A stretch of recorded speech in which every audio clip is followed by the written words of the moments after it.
जय भीम मंडळी. तर आम्ही आलो होतो आपल्या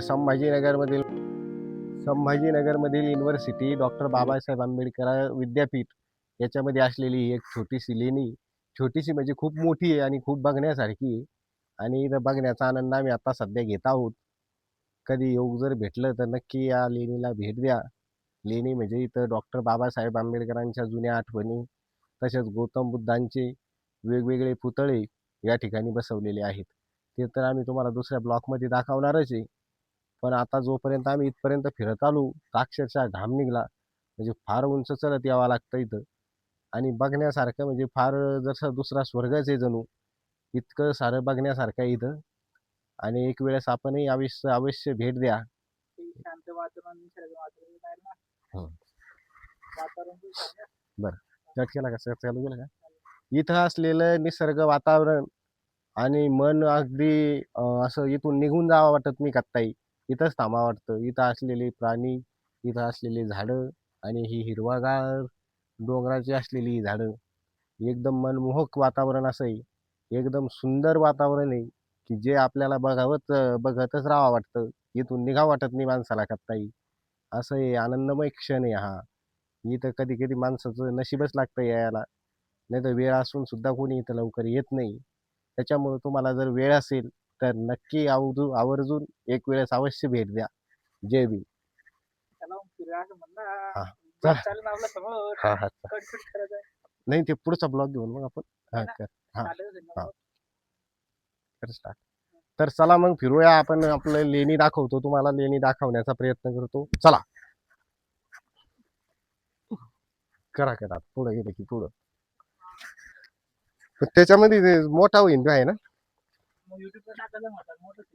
लय इतका लय मोठा नाही पाहिजे. लोक जीवार करते मोठा पाहायला. हा, घे. अरे बाप, दहीनच काम ये. मोठा रिक्षी नाही. अतिशय उंच डोंगर आहे बघण्यासारखा. मनमोहक चित्र बघू शकता तुम्ही. वरती चला रे.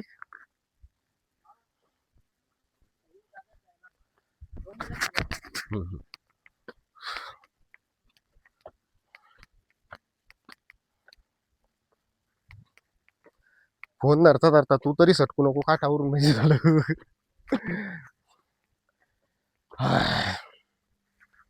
आपला तर घामच निघाला भाऊ.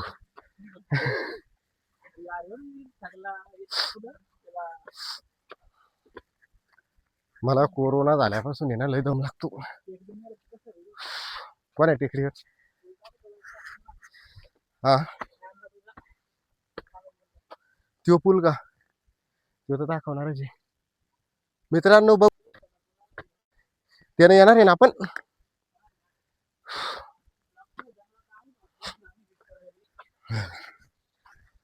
दोन ब्लॉक टाकले म्हणणार ते 2-3 लगी.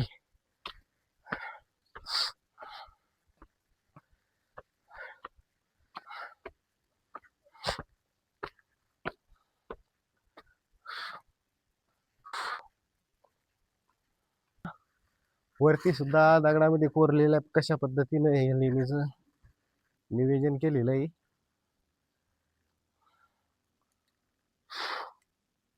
त्याला इकडे वर जाऊ आता. कबूतर आहे पैसे.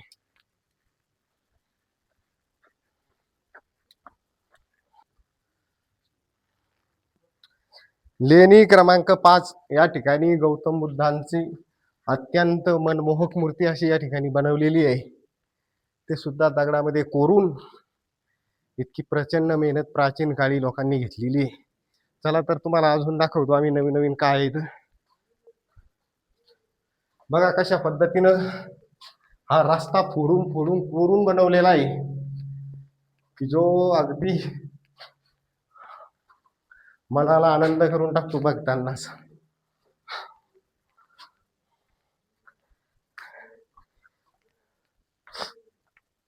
अशा पद्धतीचा हा रस्ता आहे.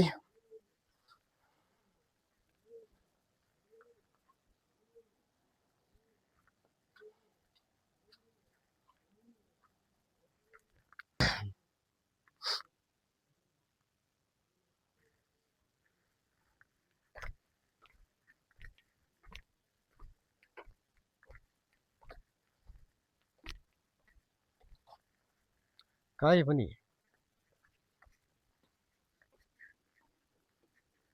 CV number 4.